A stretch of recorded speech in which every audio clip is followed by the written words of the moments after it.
종교 지도자들은 예수님께서 예루살렘에 입성하신 후에 거듭해서 질문을 했습니다. 이 질문들은 예수님을 시험하기 위한 질문이었습니다. 예수님을 올무에 걸리게 하거나 아니면 난해한 질문으로 답변을 못하게 해서 예수님의 평판을 떨어뜨리려 하는 질문들이었습니다. 바리새인과 헤롯 당은 세금을 바치는 문제로 질문을 했습니다. 사두개인들은 부활 문제로 질문을 했습니다. 그리고 오늘 본문에서는 바리새인들이 다시 예수님을 시험하기 위해 한 율법사를 통해 가장 큰 계명이 무엇이냐고 묻습니다. 당시 율법의 선생들은 각자 자기가 정해놓은 원칙에 따라서 율법의 경중을 정했습니다. 그런 예수님께서 어떤 특정한 율법을 강조하신다면 다른 의견을 가진 쪽에서 공격을 하고 비판할 수 있게 됩니다. 그런데 예수님은 모든 율법을 망라하는 두 계명을 말씀하시므로 그 누구도 시비를 걸지 못하게 하십니다. 그 두 계명에 다른 모든 율법 조항들이 다 포함되기 때문에 어떤 특정한 율법을 강조하는 자들이 딴지를 걸지 못하게 하신 겁니다. 그러면서 율법의 근본 정신을 확실하게 가르쳐 주십니다. 37절부터 40절에 그 답변이 나오는데 예수님은 먼저 신명기 6장 5절 말씀을 인용하시며 마음을 다하고 뜻을 다하고 힘을 다하여 하나님을 사랑하는 것이 크고 첫째 되는 계명이라고 하십니다. 이어 레위기 19장 18절 말씀을 인용해서 내 이웃을 내 자신과 같이 사랑하는 것, 이것이 두 번째 계명, 큰 계명이라 말씀을 하십니다.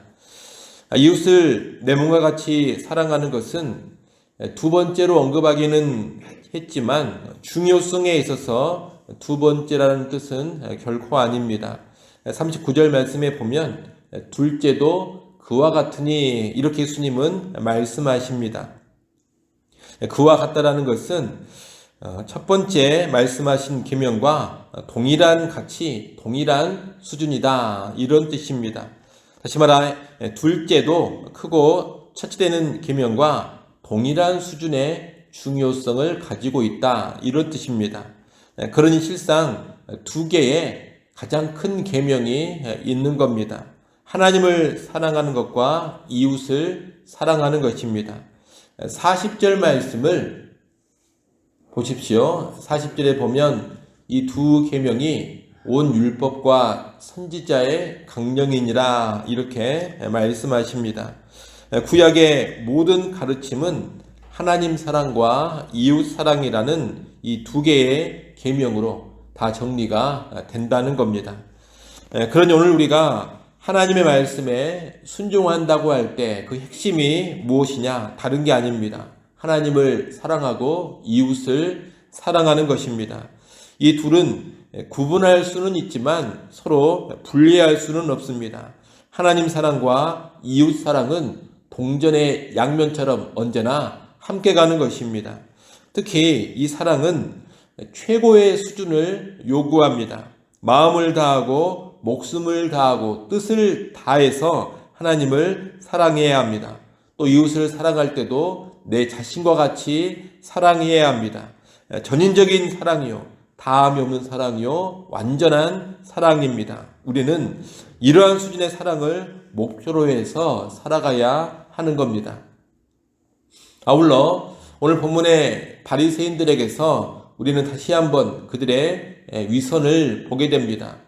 그들은 사랑을 가장 큰 계명으로 하는 율법에 관해 질문하면서 지금 예수님을 시험하고 있습니다.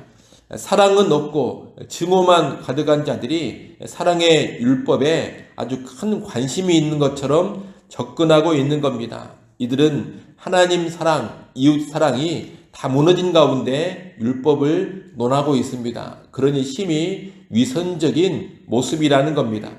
오늘 우리도 사랑 없이 신앙을 논하고 사랑 없이 말씀을 가르치거나 사랑 없이 말씀을 배우는 일은 다 위선에 지나지 않는다는 것을 알아야 합니다.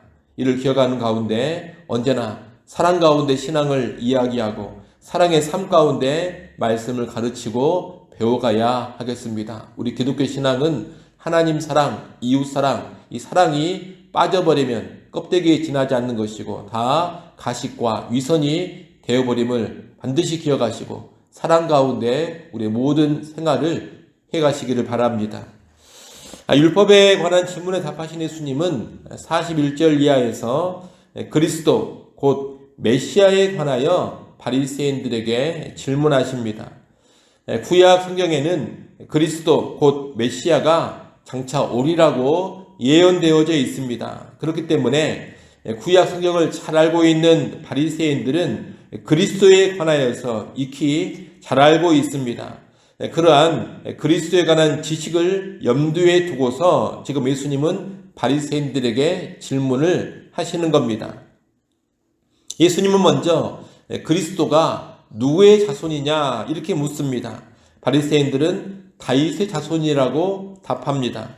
그리스도가 다윗의 자손으로 온다는 것은 구약 성경 여러 곳에 나와 있기 때문에 쉽게 대답한 겁니다.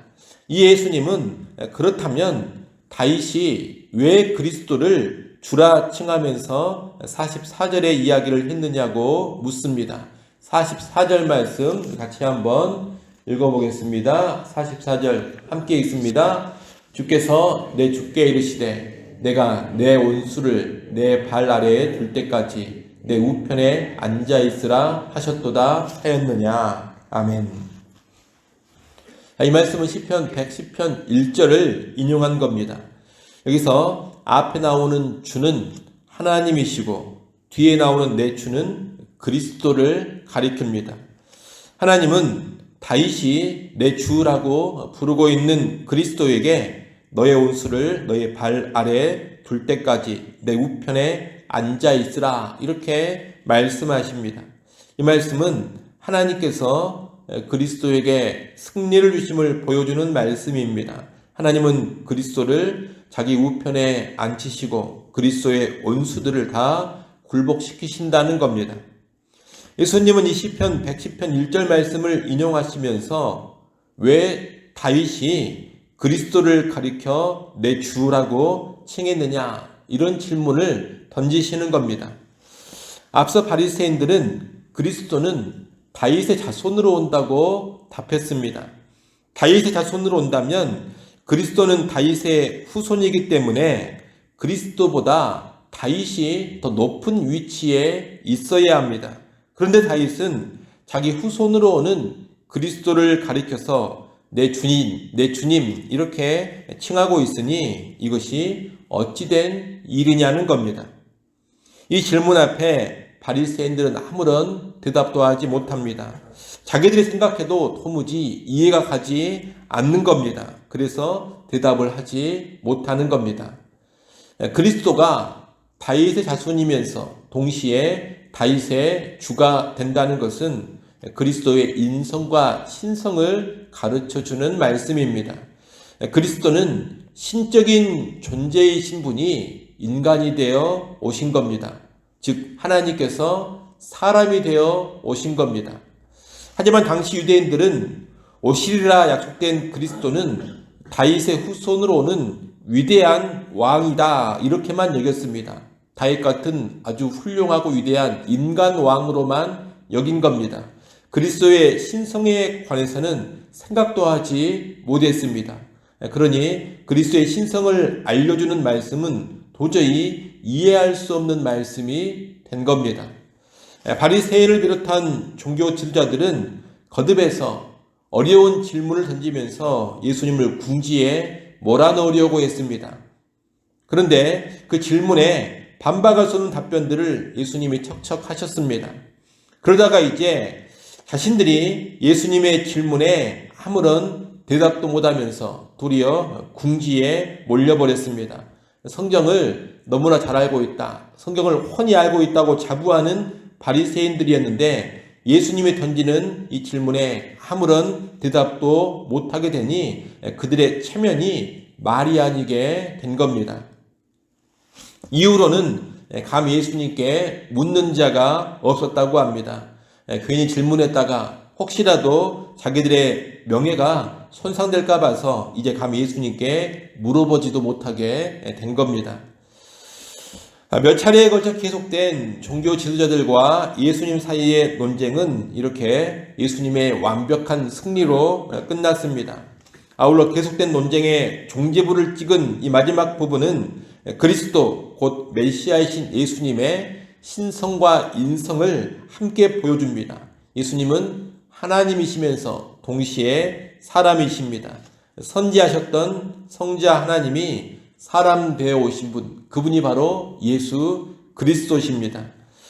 종교 지도자들과의 논쟁에서 맨 처음 나온 문제가 무엇이었느냐? 너는 무슨 권위가 있기에 성전에서 이런 일을 하느냐? 이것이었습니다.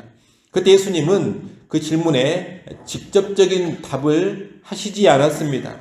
그런데 이 마지막 부분을 통해 지금 무엇을 말씀하시는 거냐? 내가 신적인 존재다.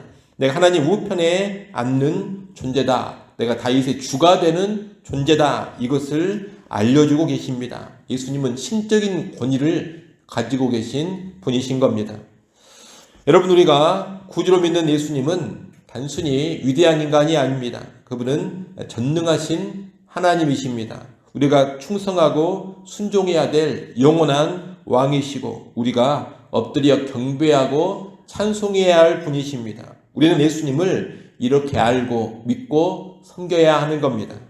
그리고 예수님은 전능하신 하나님이시기 때문에 이 땅을 살아갈 때 수많은 대적들을 결코 두려워하지 않아야 합니다. 강력하게 때려가는 종교 지도자들을 완벽하게 굴복시키신 것처럼 예수님을 믿고 따르는 우리에게도 궁극적인 승리를 주실 겁니다. 모든 원수를 그분의 발 아래에 굴복시키실 겁니다. 이를 알고 타락한 세상과 대적들을 두려워하지 않고 담대하게 예수 믿고 따르는 신앙의 삶을 살아갈 수 있어야 하겠습니다. 오늘 하루를 살아가실 때에도 담대하게 살아가는 우리 모두가 될 수 있기를 간절히 바랍니다. 기도하겠습니다. 하나님 아버지, 예수님께서 가르쳐 주신 두 가지 큰 계명을 마음 깊이 새기며 이 계명에 따라 사랑으로 신앙생활을 해가게 하여 주옵소서. 하나님을 온전히 사랑하게 하시고 또 이웃을 온전히 사랑하게 하여 주옵소서. 하나님 사랑과 이웃 사랑을 늘 함께 품고 주님을 섬겨가게 하여 주옵소서. 또한 예수 그리스도께서 신성을 지니신 메시아라는 것을 한시도 잊어버리지 않게 하여 주옵소서. 위대한 인간으로 예수님을 알고 따르는 것이 아니라 나의 주, 나의 하나님으로 알고 주님께 예배하며 예수님을 믿고 섬기게 하여 주옵소서. 또한 승리케 하시는 예수 그리스도임을 다시금 기억하며 우리의 모든 본수들 앞에서 두려워하지 않게 하시고 담대하게 예수 의지하며 나아가게 하여 주옵소서. 하나님, 이 시간도 하나님 앞에 엎드려 기도합니다. 날마다 우리 짐을 지시는 주님께 우리의 모든 짐을 맡기게 하시고 평안을 누리게 하여 주시옵소서. 우리의 모든 형편 상황 속에서 다시금 믿음으로 일어서게 하시고 주님을 의지하여 힘있게 나아가게 하여 주옵소서. 하루의 처음 시간 주님 만남에 시작합니다. 오늘 하루 종일 지낼 때에도 하나님과 함께하며 동행하며 늘 주님 앞에 서게 하여 주옵소서. 예수님의 이름으로 기도드리옵나이다. 아멘.